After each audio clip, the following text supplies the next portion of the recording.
Bonjour à toutes. Alors, moi je m'appelle Alexis Zubraogo, je suis journaliste, tout simplement, on va dire ça comme ça. Qui je suis?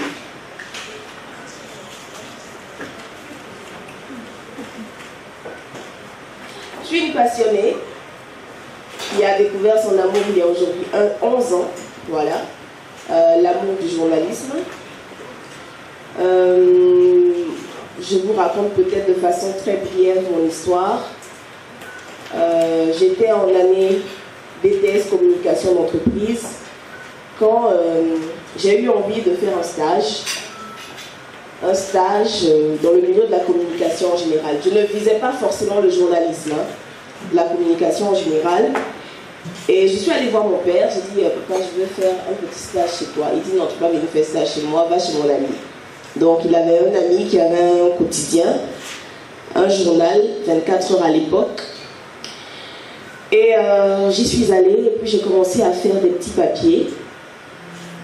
Mais moi je le faisais vraiment en m'amusant parce que j'aimais énormément écrire.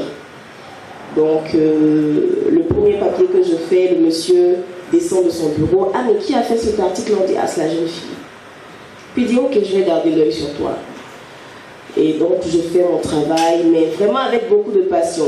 Je veux que vous reteniez ce mot, la passion.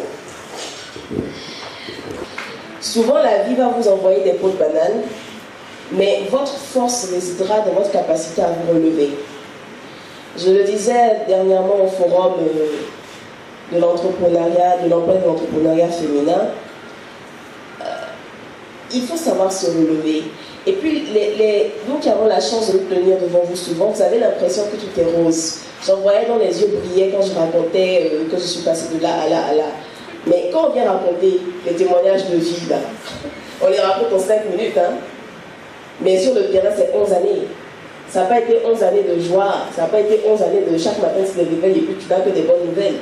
Ça a été des coups bas, ça a été des désespoirs, ça a été beaucoup de pleurs, ça a été des incertitudes, ça a été des doutes, ça a été beaucoup de peur, beaucoup d'incertitudes. Donc il y a tout ça. Je suis contente que vous soyez aussi nombreux aujourd'hui parce que il y a de l'espoir. Vous êtes, elles sont combien dans la salle aujourd'hui? 150? C'est ça? Oui. Mais vous savez, il n'y a pas les 150 qui vont arriver au bout. Hein. Vous en êtes consciente. C'est-à-dire, c'est la jungle. C'est pas la jungle contre celle qui est assise à côté de toi, c'est la jungle contre toi-même. C'est-à-dire contre ah, il a plu aujourd'hui. La jungle contre mais Jérôme, même, je ne sais même pas ce qu'il me veut. Il ne veut plus que j'aille faire le truc là. La jungle contre une grossesse qui est calée, alors que bon, toi tu avais décidé autre chose. La jungle contre voilà, la vie ne va pas vous pousser gentiment comme ça. Allez, vas-y, tu vas réussir. Non. Il faudra vous battre contre votre famille, contre vos désirs, contre vos pulsions, contre vos envies. Il faudra se battre contre tout ça. Quand tu as envie de réaliser, il faut savoir te dire non à plusieurs égards.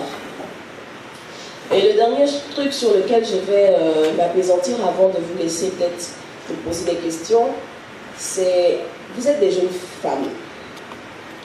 Je ne veux pas des jeunes filles, vous êtes des jeunes femmes. Malheureusement pour notre société africaine, la société en général, parce qu'en Occident, comme ici, c'est pas vraiment différent, la femme reste un objet de plaisir. La chose que vous devez savoir, c'est que dans le milieu des affaires, votre intégrité et votre dignité seront vos armes les plus fortes. Si vous voulez avoir la tête haute, si vous voulez être respecté, soyez des femmes intègres. Imposez-vous par votre travail, imposez-vous par vos valeurs. C'est la seule condition pour vous de réussite. Donc je vous souhaite une bonne suite. Et puis dans l'espoir de vous revoir très bientôt. Merci beaucoup.